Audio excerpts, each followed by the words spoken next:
So today we are filming from my son's room because I was working on putting these shelves in. Before the Sony ZV-E1 gets announced tomorrow, I wanted to get in my 2 cents video, my speculation video on what I think the camera will be.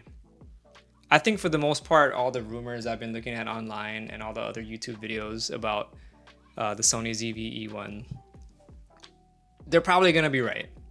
So I want to approach this video as 2 parts. So the first part, the rumored specs and what the interwebs think the camera will be. Sorry, I'm just tightening my tripod here so it doesn't move. You know, it seems like it's gonna have that 12 megapixel sensor from the A7S III, which is great. That's a good sensor. We all know that's an awesome sensor. Personally, I don't really care too much about 4K 60, 4K 120. I just want it to do 10-bit, 24 frames per second, do it well. I'm shooting on the ZV-1, which I've had for a couple years. In a video I just made, I kind of mentioned how I hate to say switch to Fuji, but I switched to Fuji for the camera that I use for client work. I kept the ZV-1 because I like it so much. I use it for things like this, like YouTube and blogging and filming my kids. The reason I'm shooting on the ZV-1 to talk about the ZV-E1 is I'd like to highlight why this camera is so special. I mean, for one thing, the 24-70 built-in lens is great. I can get pretty much all the shots I need. People online have been saying for years how 24 millimeters with the active stabilization on is too tight for vlogging. Yes, that's true. If you're trying to hold the camera in your hand and walk and talk, it's probably a little too shaky, it's probably a little bit too tight. For static shots like this, where I'm just putting the camera on a nightstand, on a tripod, it works fine. Filming my kids, I'm behind the camera, so not an issue. It has a built-in 3-stop ND filter, which is just, it's the best part of this thing. Like, you don't have to worry about screwing on and off ND filters. All cameras should have built-in ND filters, even if it's just a 3-stop.